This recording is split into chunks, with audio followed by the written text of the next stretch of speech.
మనందరం కలిసి అంజలి పెళ్లి ఘనంగా జరిపిద్దాం. చూడు లక్ష్మి, కృష్ణవేణి కుట్రలే చేస్తుందో కుతంత్రాలే చేస్తుందో తన పాపాన్ని తను పోతుంది. తనని నేనేమీ అడగను, మాట్లాడను.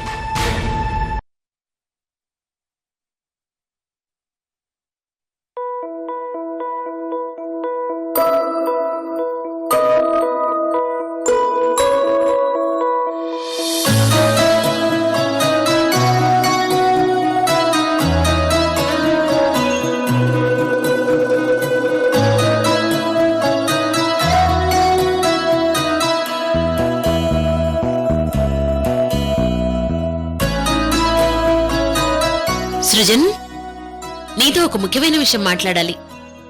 ఏ విషయం గురించి రత్న? జ్యోత్స్నాదేవి గురించి. ఆమె ఎంత బాధపడుతుందో తెలుసా? జ్యోత్స్న గురించి నా గురించి రత్నకు నిజం తెలిసిపోయిందా? నిజం తెలిస్తే ఇప్పుడు రత్న ఏం చేస్తుంది? ఈ రోజు మార్నింగ్ జ్యోత్స్నని కలిసొచ్చాను సృజన్.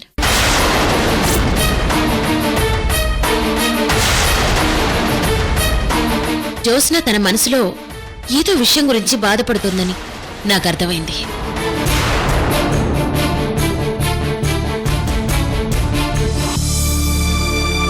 నాకా కన్యాదానం చేసే అర్హత లేదో? అంజలికి కన్న తండ్రిగా మీరున్నారు, మీకు భార్యగా రత్నప్రభ గారున్నారు. మీ ఇద్దరిని కన్యాదానం చేయమనే అర్హత నాకుందని నేను అనట్లేదు. అలాగని మిమ్మల్ని ఒత్తిడి కూడా చేయట్లేదు. మీ ఇద్దరూ కన్యాదానం చేస్తే బావుంటుందని ఆశపడుతున్నాను. అంజలి పెళ్లి గురించి, కన్యాదానం గురించి జ్యోత్స్న బాధపడుతుంది. అందుకని రత్నకు జరిగిన విషయం చెప్పేసింది. చచ్చా, జ్యోత్స్న ప్రాణం పోయినా అలా చెప్పదు. నేను జ్యోత్స్నను గట్టిగా అడిగితే అసలు విషయం చెప్పింది.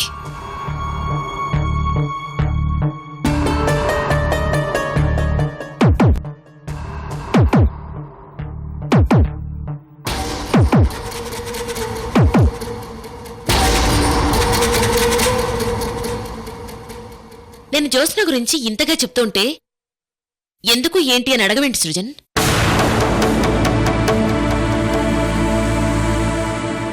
ఆమె దేని గురించి బాధపడుతోందో తెలుసా?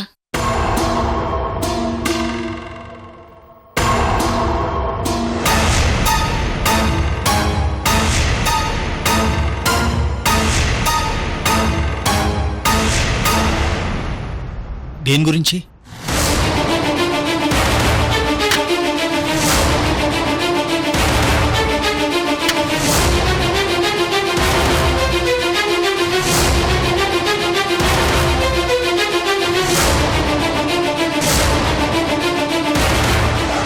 ఇందులో 3 ఫోటోలు సెలెక్ట్ చేశాను.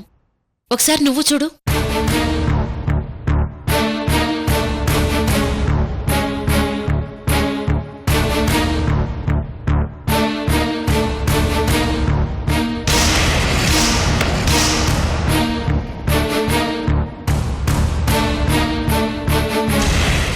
ఎవరు వీళ్ళు? నాకెందుకు చూపిస్తున్నావు? జ్యోత్స్న బాధపడేది అంజలి పెళ్లి గురించి. ఈ 3 మ్యాచెస్లో ద బెస్ట్ నువ్వు సెలెక్ట్ చేయాలి. నన్ను సెలెక్ట్ చేయమంటుందంటే నేనే అంజలి తండ్రినని రత్నకు తెలిసిపోయిందా?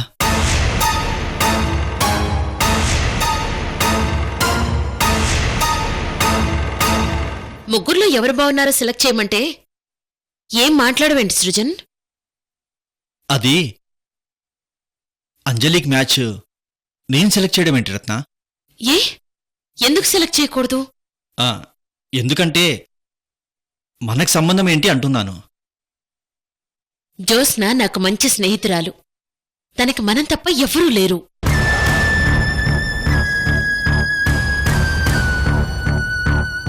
నేను వెళ్ళినప్పుడు అంజలి పెళ్లి గురించి చెప్పి బాధపడింది. కన్యాదానం ఎలా చెయ్యాలో అర్థం కావడం లేదని ఫీల్ అవుతోంది. అంజలికి మంచి సంబంధం చూసి హెల్ప్ చేయమని రిక్వెస్ట్ చేసింది.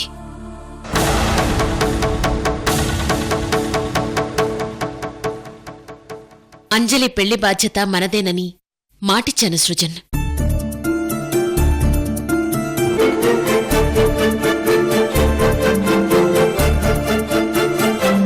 కన్యాదానం కూడా మనమే చేస్తామని మాటిచ్చాను సృజన్.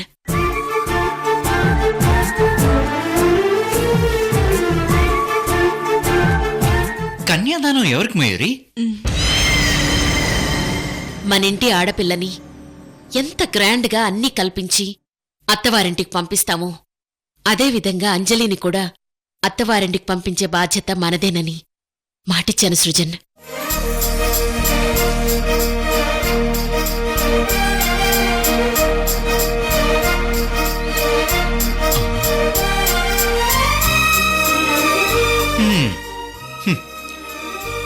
ఈ ఇంటి ఆడపడుచువి నీ ఇమేజ్ రోజు రోజుకి దిగజారిపోతుంది. ఇప్పుడు నీకు అంజలి కాంపిటీషన్గా వస్తుంది మయూరి. కట్న కానుకలతో మన హోదాకి తగ్గట్టుగా అంజలి పెళ్లి గ్రాండ్గా చెయ్యాలి సృజన్.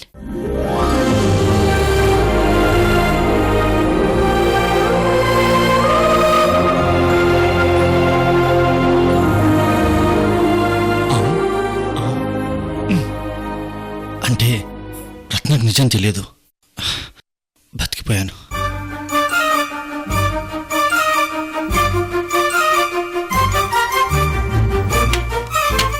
ఏం మాట్లాడుతున్నావు రత్న? జ్యోత్స్నాదేవి కేవలం నీ స్నేహితురాలు. ఆమె కూతురు అంజలి. అంత మాత్రాన ఇంత పెద్ద భారాన్ని మన మీద వేసుకోవాలా?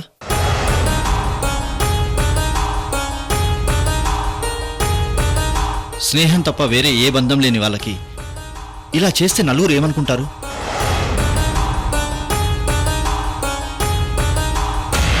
అసలు ఏ కారణంతో జ్యోత్స్నాదేవికి అలా మాటిచ్చావు?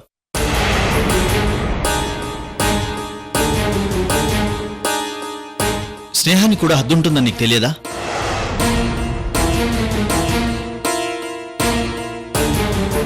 కట్న కానుకలు కన్యాదానం చేసేంత రిలేషన్షిప్ మనకేముంది?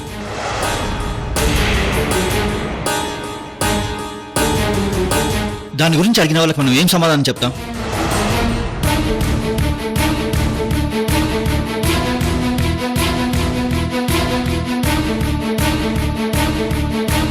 మనకు ఆడపిల్లలు లేరు సృజన్.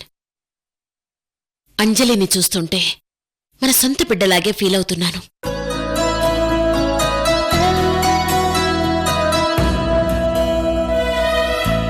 సొంత బిడ్డని ఫీల్ అవ్వడం కూడా కాదు, నా సొంత బిడ్డే.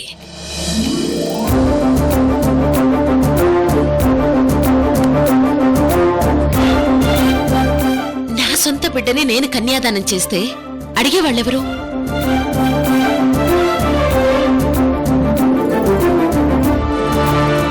అంజలి పెళ్లి విషయంలో నాకు ఎవ్వరడ్డు చెప్పినా నేననుకున్నది చేసి తీరతాను.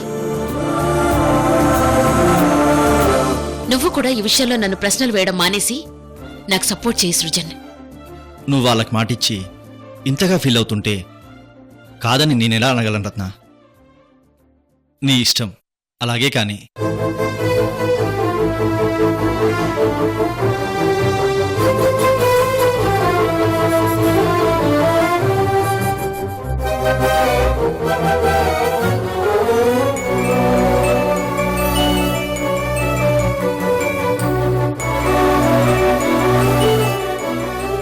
ఈ ఇంటి ఆడపడుచుని నన్ను గాలి కొదిలేసి అదివత్తో అంజలిని కన్న కూతురని చెప్పుకొని కట్నాలు కానుకలిచ్చి కన్యాదానం చేస్తారా? ఎలా చేస్తారో నేను చూస్తాను. ఎలా చేద్దాం అనుకుంటున్నారో విన్నావు కదా మయూరి. ఇంకా చూడటం ఎందుకు?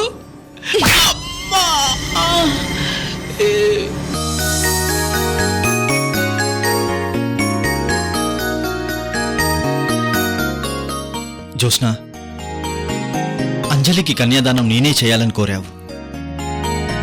కానీ రత్న నిజంగా దేవత. అందుకే నువ్వు కోరిన కోరికను నీకు వరంగా ఇచ్చింది. రత్న, నువ్వు నా భార్యవైనందుకు నిజంగా గర్వపడుతున్నాను. నువ్వు నాకు చేస్తున్న సహాయానికి జీవితాంతం రుణపడి ఉంటాను రత్న.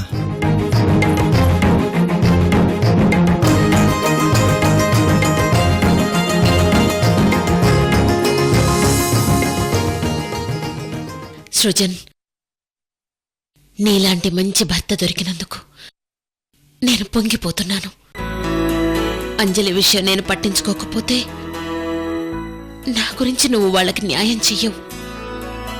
జీవితంలో నిన్ను గెలిపించటం కోసమే నేనిదంతా చేస్తున్నాను. దీన్ని నేను నీ రుణం తీర్చుకునే అవకాశంగా భావిస్తున్నాను.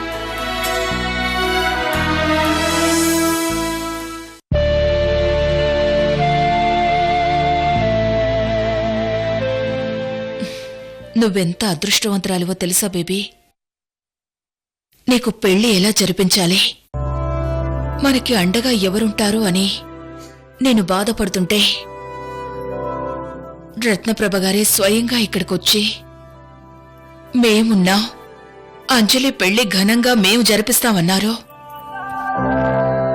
నా మనసులో ఏ విధంగా అయితే నీకు మీ నాన్నగారు రత్నప్రభగారు కన్యాదానం చేయాలని ఆశపడుతున్నారో, నా ఆశ నెరవేరుస్తామని రత్నప్రభగారే మాటిచ్చారు. నిజంగా రత్నప్రభగారిది ఎంత మంచి మనసు. చాలమ్మా, ఈ జన్మకి నాకిది చాలు. ఇక నీ పెళ్లి విషయంలో నాకెటువంటి బెంగా లేదు. నీ వెనక మీ నాన్నగారు రత్నప్రభగారు వాళ్ళ కుటుంబం మొత్తం ఉంది. ఇక నేను ధైర్యంగా ఉంటాను.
సృజన్, నీలాంటి మంచి భర్త దొరకడం నిజంగా నా అదృష్టం. భార్యగా నీ మనసులో నువ్వు నాకిచ్చిన స్థానం, నా మాటకు నువ్విచ్చే గౌరవం, నా మీద నువ్వు చూపించే ప్రేమ అనురాగం వెలకట్టలేను సృజన్. అందుకే నిండు నూరేళ్లు నీ చెయ్యి పట్టుకుని నడుస్తున్నాను.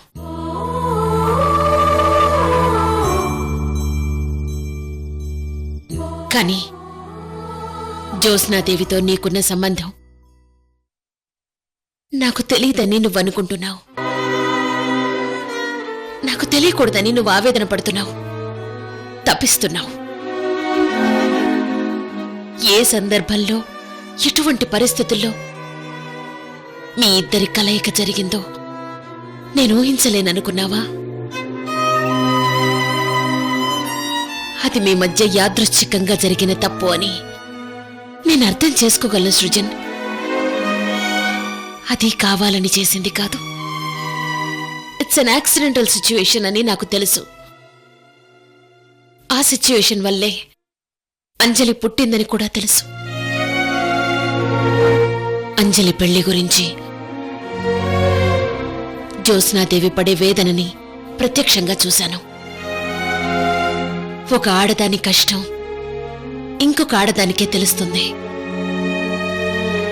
జ్యోత్స్నాదేవి బాధని నేనర్థం చేసుకున్నాను. ఏది ఏమైనా అంజలి ఈ ఇంటి ఆడబిడ్డ. ఈ ఇంటి ఆడబిడ్డకు ఈ ఇంటి నుంచి ఏ విధమైన లాంఛనాలు చెందుతాయో అవన్నీ అంజలికి చెందుతాయి. మన హోదాకి తగ్గట్టుగానే అంజలి పెళ్లి జరుగుతుంది.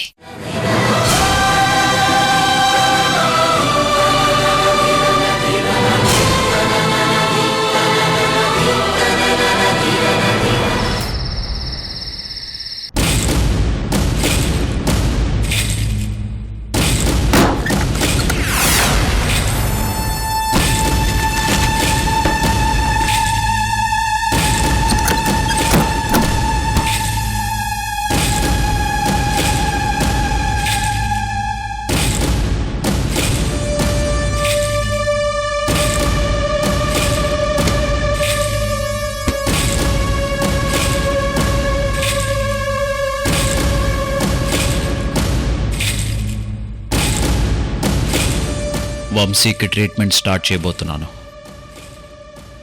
వంశీకి 8 ఏళ్ల వయసు అప్పటి నుండి బ్రెయిన్ గ్రోత్ యాక్టివేషన్ బ్లాక్ అయింది. సైకియాట్రిస్ట్గా ఈ కేసు నాకు పెద్ద ఛాలెంజ్. ఎలిజబెత్ ప్రతాప్ రుద్ర వంశీ గురించి కొన్ని పాయింట్స్ ఇందులో మెన్షన్ చేసింది. వీటి ఆధారంగానే వంశీకి ప్రైమరీ ట్రీట్మెంట్ స్టార్ట్ చేస్తాను. వంశీని మామూలు మనిషిని చేయటమే సృజన్ రత్నప్రభ గారికి నేనిచ్చే presentation.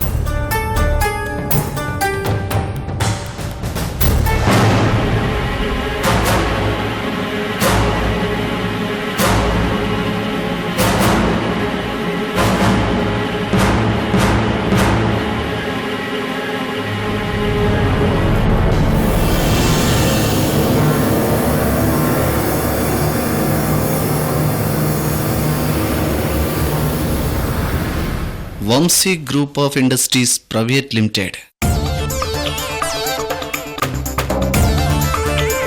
Chairman Ratnaprabha,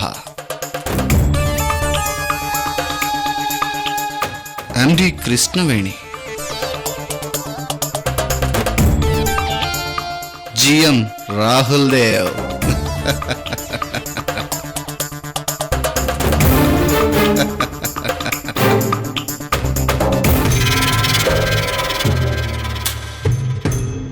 Vamsi real estate Vijayawada, Hyderabad.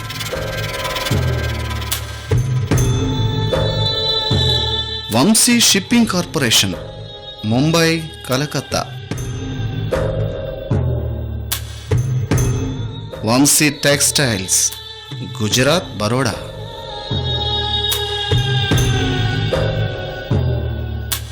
Vamsi aquafarms private limited Vizag, Chennai.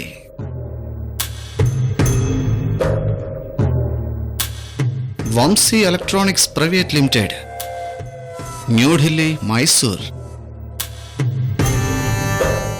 Beautiful, fantastic, super. ఈ దేశం మొత్తం అందమైన అద్భుతమైన కంపెనీలు, రత్నాల రాసులు కురిపించే రత్నప్రభ గారి కంపెనీలు. జననీ జన్మభూమిచ్చ స్వర్గాదపి గరియసి అన్న పాటలోని పల్లవితో పడేశాను.